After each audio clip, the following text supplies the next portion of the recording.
Okay na? Ay, sige. Ay, Dan, kamusta? Happy 60th birthday. Ba? Pare-pareho na tayong 60. Dito nga ay sinasabi namin ay pag nag-60 ka na, dual citizens. Filipino citizens and senior citizen.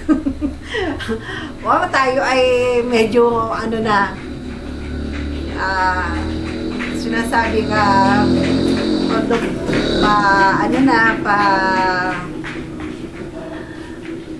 papunta na sa talagang destiny na kung saan ay inihahanda na ating sarili.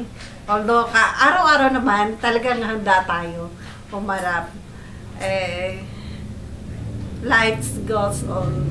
Kahit tayo ay 60 na, medyo marami nagbabago sa ating pangangatawan.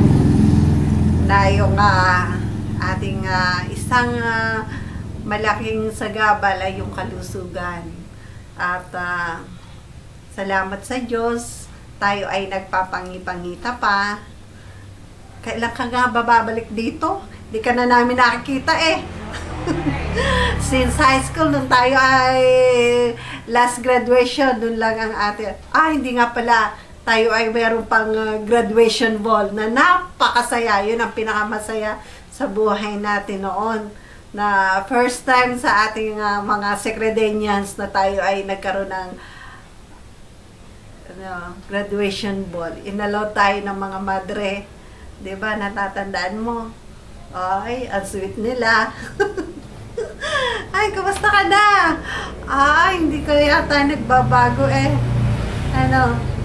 Anong pakiramdam ngayon ng 60th birthday celebrator? Anong pakiramdam? Masaya? Siyempre, lagi tayo ay masaya, nakatawa. Para hindi tayo ating mga itli. Yung mga lines natin sa ating mga noo ay hindi madadagdagan. Still cheerful at everyday life is happy. Thanks be to God, tayo ay alive. Meron pa tayong buhay na tinatamasa dito. Although nakakalungkot nga ang isipin na marami na sa atin ang nauna na. Pero huwag nating isipin yon. Ang ating anuhin ay yung ating kinabukasan. At alam na mo kung dami mo nang inipon o marami ka na napuntahang lugar na alam kong nag-i-enjoy kang mabuti sa iyong katatayuan ngayon. Although kahit boses lang ang ating naririnig, noon tayo. Natatandaan mo nung si Angelita, I think April yun nung ikaw ay tumawag sa amin. Noon lang last na marinig ka namin. At although malungkot lagi pag naalaala natin yung dalawa nating kaklase na napakasaya nung araw na yon. Alam mo, lagi ka naming naalaala at laging I hope na tayo ay magkita pa rin. Hoy, baka naman pagpunta ko dyan ako'y taguan mo. Kailangan ako makapunta dyan. Kailangan. Papasyan mo ako, ha? Baka mamaya itaguan mo ako. Ano pa bang sasabihin ko sa iyo? Meron ding mga pangyayari na malungkot, kaya lang ereksyon. Wag na nating pag-usapan. Ang mahalaga ay tayo ay masaya, nagkakausap-usap pa, at marami pa sa atin ang capable, hindi disabled. Although may mga disabled na, pero tayo ay pasalamat sa Diyos. Lagi tayong papasalamat talaga sa Diyos. sa buhay ay talagang dumadanas pala yung pagsubok. Although dinanasan ko yan 10 years nung tayo ay at the age of mga 28 to 30 hanggang mag-40. Ako yung pala yung mga pagsubok na dumating sa buhay ko na although nakasurvive ako after 10 years. And eto, 60 na tayo, meron pa tayong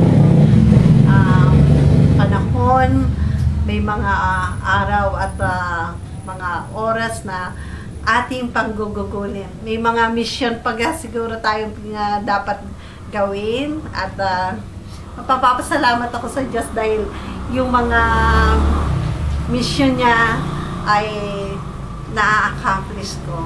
Although meron ng mga pagsakit ng tuhod, minsan nadadapa, kasi out of balance, yun.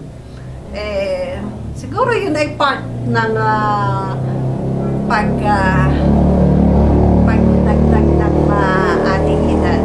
Although alam ba natin na habang tayo ay buhay, ay malakas yung ating mga memory, alam pa natin yung ating mga gagawin. Pero yung mga bagay na dapat nating gagawin dati ay hindi na kayang gawin ngayon. Yun ang isa na tama na yung mga matatanda. Naku, tatanda rin kayo. Pero at least enjoy our life.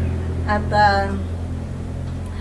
salamat at may mga pagkakataon na itong iyong mga pamangkin kayo o pamangkin mo ay may mga panahon na kami ay pinag-uukulan ng oras para kami ay makausap at ma-interview. Hindi ko nga alain na ikaw pala 60 na rin. Hindi ko.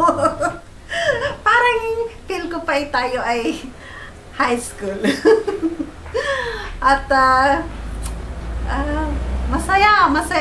masarap gunitain yung ating high school days kasi yung bonding natin yung talagang sama-sama tayo na napapagalitan. Yung Mother Diary, tanda mo yun, Mother Diary, malimit although siya ay wala na, pero at least nakatulong yung kanyang mga pangaral sa atin, yung mga mother ng RBM na nag-handle sa atin, mga pari, gayon din ang mga teachers. At natutuwa ako na nung tayo high school, kahit hindi tayo close na mabuti, ay yung kahuli-huli nating pagsasama-sama nung graduation doon na ipakita ba yung pagkakaisa natin. At saka, simula noon hanggang ngayon, walang, kumbaga sa hindi nalalagtangan. Yung communication natin, magkakaklase, laging, kumusta ka? Kumusta yung mga kaklase natin, kagaya nila, Maring Elsa, Mar Merly, si Lilia, ayun, si Lilia, yun ang lagi kong kasama ngayon kasi kami yung membro ngayon ng OCDS, Discharged Carmelite Order. Di naman masabing third order yun kasi sa Carmelites may 3 families, friars, nuns, at saka yung secular Carmelite. So, at sinasabi nga nung pari ng aming spiritual director ay walang first, second, third, kundi kami ay equal. Although ang mga duties and responsibilities namin ay magkakaiba. Kasi kami ay, kumbaga sa although lahat ang aming lahat ng charism ay prayers and meron pa kaming sinasabi na ano ba yun? Apostolic. Prayers and apostolic. Maganda naman yung I hope na ganun din ikaw. malusog, malakas, at nabalitaan ko nga nun eh, nag-abroad ka, nagpunta ka sa, Holy Land yun yata.